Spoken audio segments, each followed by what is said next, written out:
Ngibingelele ngalesikhathi bafowethu, ngiyathemba ukuthi niyaphila. La sizokhuluma nge-price action noma ukuthi i-price action mina ngiyi-trade kanjani. Ngizokhuluma ngami. Ngizokhuluma ngami ukuthi ingisebenzela kanjani. Ziningi iy'trategy ey'sebenzayo. Umuntu nomuntu kahle une-strategy sakhe. But bengifuna ukuthi ngicacise la mhlambe khona abanenkinga kwi-price action noma abanokuba confusion ukuthi kwenzakalani kwi-price action, utrade kanjani. I-price action iphethe yonke into, khombana yonke into, moving average, trend line, mining zone, key point.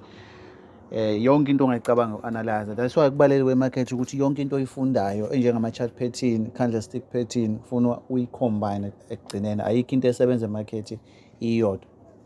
Okay, without wasting your time, asiye khona straight manje. Into efike ngenze kanje. Isikhathi esiningi impela ngi-analyze ku-4 hours ukufound i-direction ukuthi kahle kahle i-market imisele ngani. La ku-4 hours ungadweba kanje. Ukhumbule ukuthi into ebalulekile emarket ukuthi uthola ama-signal ayi-quality. Hayi ukuthi uzovula ama-trade awu-100 ngosuku kodwa uthole ekugcineni agcine enzani ekudla noma agcine kwenzisa i-loss. Uyayizwa loo nto? Right. Ngidweba lama blocks kanje. Indlela mina ngitrade ngayo. Mase ngenze kanje, ngisuke ngifuna ukubona i-market mayisi ready ukuthatha low direction. Ukhumbule nje i-market yayisuka i-around la. Yayisenga breaker la. Ithatha usell ibuyize la. So lento ingisiza kuphike mina le price action yami noma ngizothi lama blocks lawo. Angisize kutheni ngibone i-market uma isifit nokuqhubeka no buy. Into engikale ngayo ile blue. Why ngikala lento blue? Because uyabona ukuthi i-market ya reject la, right? Nala ya reject nala ya reject. Ithe mayisuka i-breaker out la. And ikhandlela khona li bullish engulfing pattern and full momentum.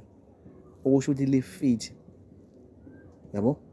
Ngiyasuka manje lapho straight ngiya 1 day noma 15 minutes noma 30 minutes. Ngiyozama indlela yokungena kwi-trade noma yokwenza enter yami ngoba usingitholile ku-4 hours ukuthi i-market iyaphezulu. I-price action bafethileyo ilula ngendlela yesimanga. Ukhumbule trend line, support, resistance, mining zone, horizontal line. Izinto ezisebenza khona zonke lezo, o chart pattern, candlestick pattern, yabo. Okay. Alright. Livele libreakeke leli khandlela ka-4 hours kanje and then livale la. Livale la leli khandlela. Yabo? La udlula line of blue. Lo nto ikhombisa ukuthini i-market isi-ready ukuyaphezulu. Hamba straight. Noma 1 hour, noma 30 minutes, noma 15 minutes, noma 5 minutes. La ozokwazi khona ukwenza i-enter ezokugculisa noma ozoyibona ukuthi right now kya sengifikile mina kubani ku-1 hour. U-1 hour ke nguthande isikhathi esiningi ngoba amakhandlela akhona acishe efane ncamashini ka-4 hours. Kodwa i-stop loss sika-1 hour sincane kunesika-4 hours. That's why abantu be-analyze kwi-high time frame and then beze mase bezovula enter kwi-small time frame. Right? Nakho i-breakile market yakhipha ikhandlela enjani? Yakhipha ikhandlela el-momentum. La wangangena la uvula i-trade yakho, inyuke i-trade uphume la. Okay. To avoid ukugesa noma lokho sithi ukuqagela, kumele ube nento ozo-analyze ngayo ukuze ubone i-market mase kumele uphume kwi-enter yakho. Ungayidweba i-trend line yakho ukuze ube ne-sure ukuthi manje usungaphuma. Yabo? Yayizwa loo nto? Ungayidweba. Ukhumbule i-trend line isebenza ngo-1 or 2 point. Okay. Njengoba ubona-ke ngidwebile i-trend line yami. Okusho ukuthi mina mangingene la i-trade yanyuka, ngiholdile. Ithe kodwa mayifika la i-trade, right? Yavele ya break down i-trend line. Yabo loo nto leyo enye yama-sign engitshela ukuthi manje angiphume ngibaleke. I-market sifuna ukushintsha direction, even though kuzoba i-correction, but angiphume because angifuni ukuyithola ngi-involve kule correction ende kanje, because uyabona le correction uma uthi uyayibuka indlela ebuya ngayo igcina isizosondela la kwi-enter yakho, okusho ukuthini inciphisa ini profit yakho. Indlela e-right, phuma la mayiqeda ukubreak, phume nje la out, usuqedile emva kwalokho. Bafethu i-price action iyona nto elula kakhulu. Ngiphinde kodwa futhi ngicacise, ilula uma ukwazi ukulinda i-market. Uma ungakwazi ukulinda, khohlwa baba, ngeke uze uthole i-quality yama-signal. Uhlezi imakethe ikudla ngendlela ongayiqondanga because wena uyafeyila ukuthi ulinde ama-signal ayi-quality. Sometimes awutrade njalo, kunokushona ilanga imakethe ungakazi utrade ngenxa yokuthi ayikunika ama-signal.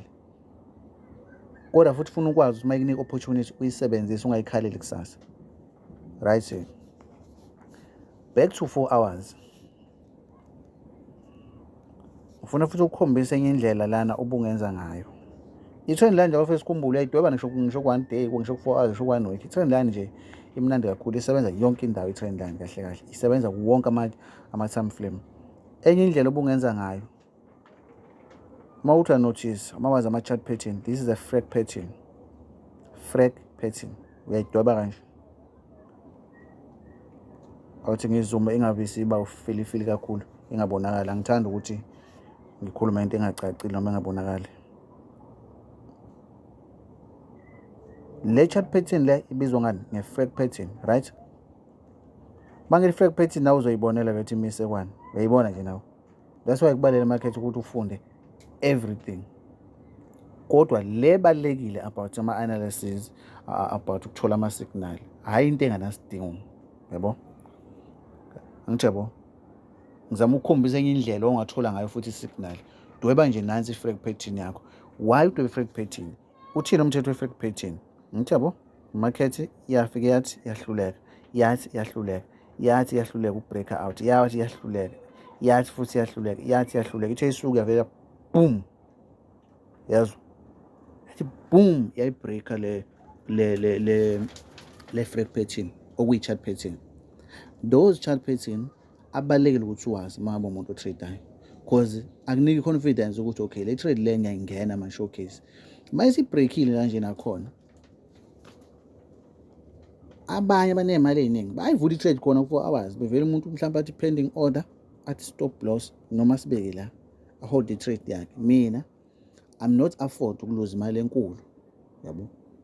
Angakafiki lelo zinto ngingaluza imali enkulu, mhlawumbe like $100,000, like $1 million, yabo.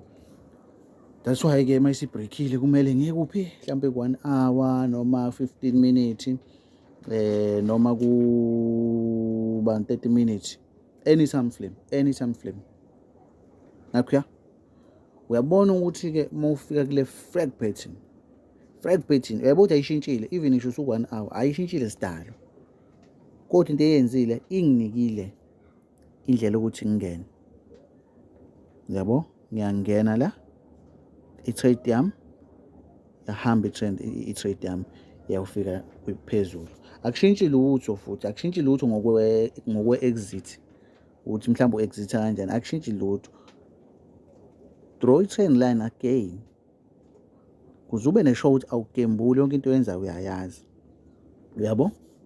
Ukhumbule ngithe once market ya breaker down trend line, angithi market i-trend ibi-trend up, ukusho ukuthi mayibreaker down trend line ikutshela ukuthi manje either ifuna ukushintsha i-direction noma iyenza the big correction. So to avoid ukuthi ube involved kule correction ende kanje, phuma la, isibreakile phe trend line, yakhombisa ukuthi manje I'm tired to going up.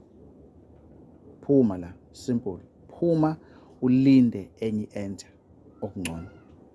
Danko.